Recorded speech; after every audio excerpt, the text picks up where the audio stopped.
नमस्कार, मैं हूं नितिन वशिष्ठ और आपका स्वागत है रासकला मंच में। और आज हमारे साथ हैं रासकला मंच के कलाकार सुरेश निर्वाण जी।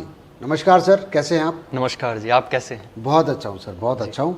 पाइट में 11वें चलो थिएटर का आयोजन किया गया जी। इतना अच्छा आयोजन और रासकला मंच के द्वारा किया गया और आप उस टीम के एक्टर हैं, बहुत चर्चित एक्टर।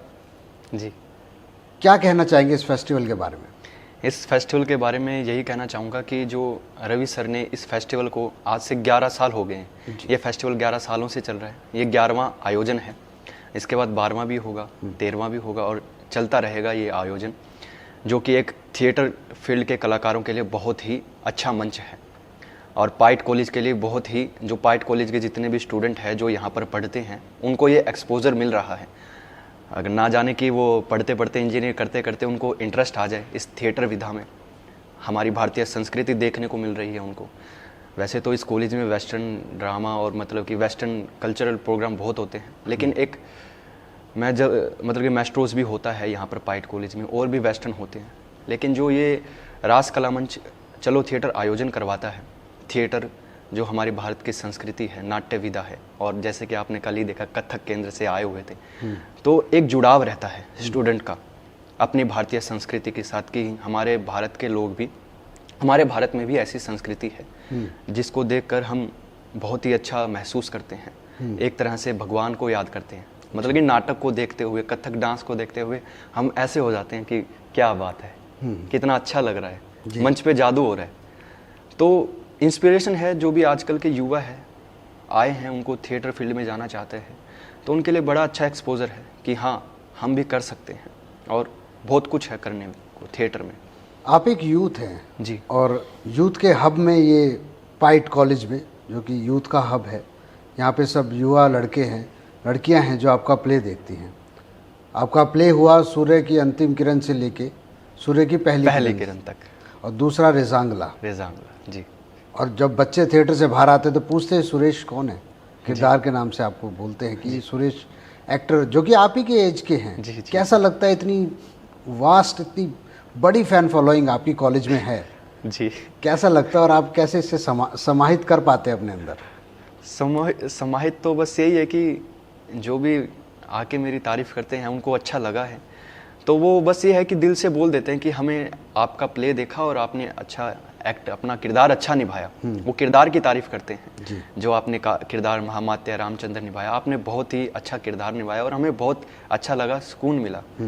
तो अच्छा है मेरे लिए भी कि कोई, बस एक कलाकार के लिए, जो स्टेज पे कलाकार मतलब कि अपना परफॉर्मेंस दिखाता है, उसके लिए सबसे बड़ी चीज़ क्या होती है कि कोई आके उसकी तारीफ कर दे और अच्छे से उसके एक्ट को लेकर दो बात कह दे कि आपने बहुत अच्छा किया। बस यही सबसे बड़ी बात होती है, और क्या। सर, पाइट के बच्चे नहीं, आपकी टीम आपकी तारीफ करती है। अच्छा जी।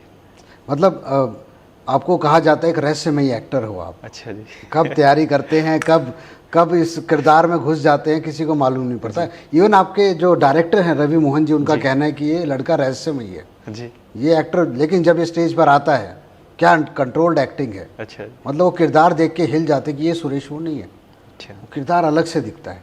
क्या बात। क्या स्विच ऑफ और स्विच ऑन है। जो बच्चे आपके साथ सेल्फी ले रहे थे आपका प्ले खत्म होने के बाद जी, तो मतलब कुछ लड़के लड़कियों को भी ये हो रहा होगा कि यार मुझे भी ऐसा एक्टर बनना है, और एक थिएटर आर्टिस्ट को इतनी अहमियत मिलना और एक किरदार को इतना प्यार मिलना। जी। ये आप पहले बताइए, रहस्य है क्या? कब आप चुपचाप एक्टिंग की तैयारी कर जाते हैं कि आपके डायरेक्टर को नहीं पता चलता है और आप स्टेज पे उन्हें आश्चर्यचकित कर देते हैं? ये कैसे करते हैं आप? ये मैं क्या बताऊँ, मैं इसको लेकर तो कोई ऐसा मेथड है नहीं मेरा कि रहस्यमयी एक्टर हूँ। अभी तो मैं आपके सामने बैठा हूँ, रहस्यमयी कहाँ हूँ? रहस्यमयी तो नहीं हूँ मैं।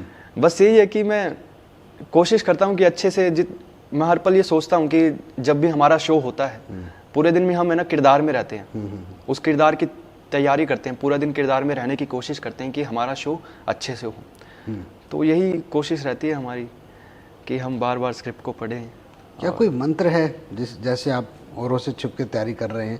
क्योंकि मेथड एक्टिंग, एक सुरेश की अलग मेथड एक्टिंग तो नहीं बन चुकी है। नहीं, मुझे थोड़ा एकांत में रहना पसंद है जी। जब भी मैं शो वगैरह करता हूँ या बचपन से ही मतलब मैं स्टेज पे रहा हूँ, मुझे थोड़ा शो से पहले एकांत में रहना पसंद है और मैं अकेला ही रहता हूँ।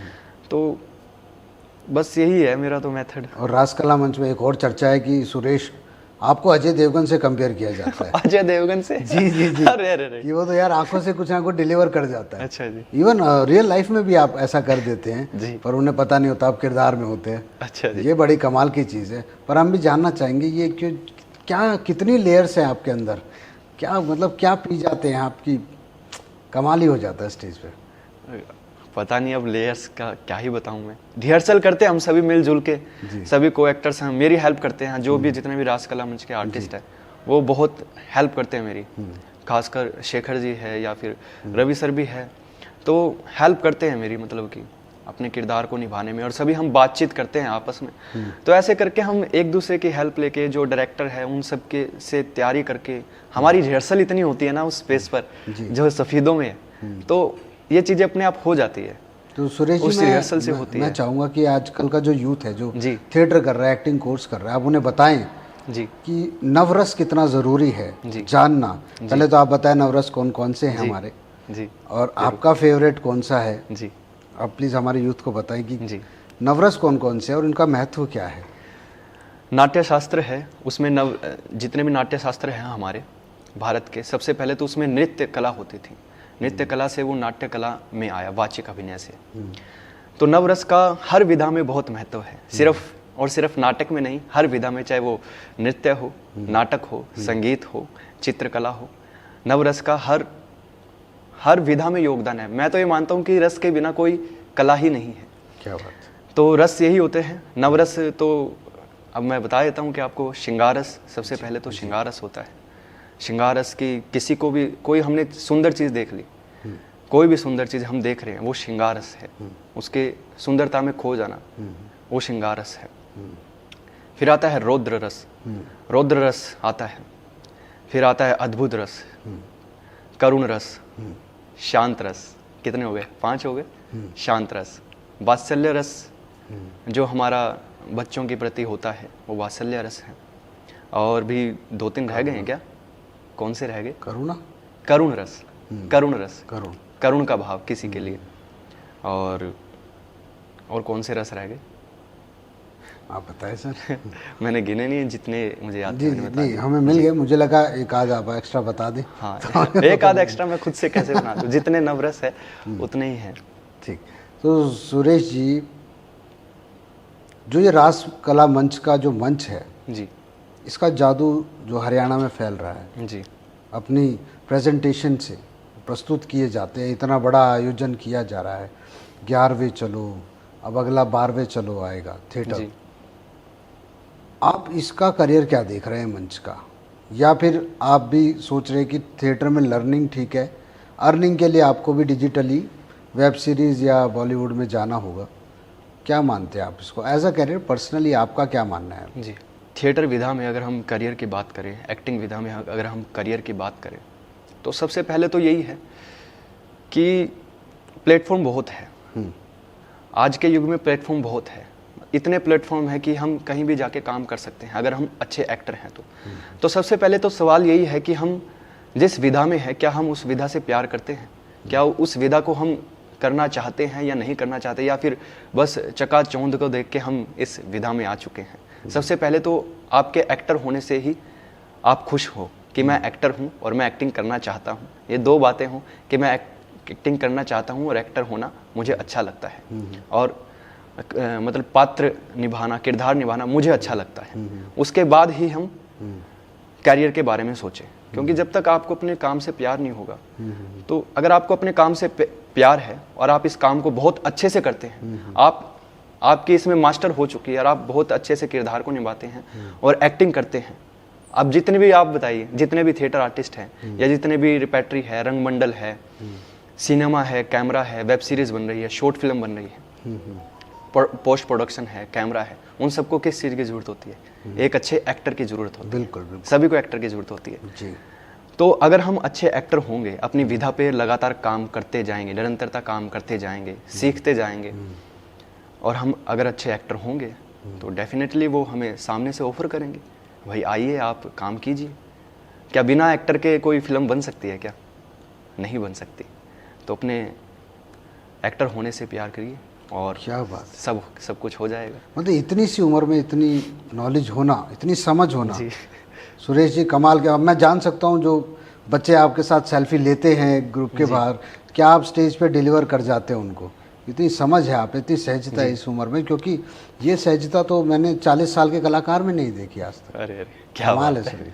नहीं, आपका भविष्य बहुत उज्जवल है और रासकला मंच का तो है ही है जी। और आप रासकला मंच से जुड़े रहें और ऐसी रवि सर को अपनी प्रस्तुतियाँ देते रहें इस मंच के थ्रू। मंच के और आपके जो डायरेक्टर मिले तो आप उनके फेवरेट स्टूडेंट हैं जी। अब क्या रहस्यमय है आपके अंदर, वो भी नहीं जान पाए, उनसे हमने पूछा, कह रहे भाई पता नहीं, ऊपर वाले की देन है, वो बच्चा गॉड गिफ्टेड है। अच्छा। तो भाई क्या कला का तो क्या कहना सर जी, यही। और हम यही उम्मीद करते हैं कि आप आगे चल के बहुत बड़े कलाकार बने, हीरो भी बन सकते हैं, बॉलीवुड स्टार भी बन सकते हैं।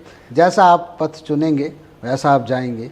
और अगर आप ये सारी सहजता, ये सारा प्रेम, ये सारी जो आप में कलाकारी है, अगर इस मंच को ही देना चाहेंगे तो मंच बहुत आगे जाएगा, बहुत आगे लेके जाएगा। जी हम उम्मीद करते हैं आपसे दोबारा मुलाकात होगी 12वें चलो थिएटर में जी। और इसी तरीके से आप लोगों का मनोरंजन करेंगे, अपनी टीम को चौंकाते रहेंगे अलग अलग प्रस्तुतियों से।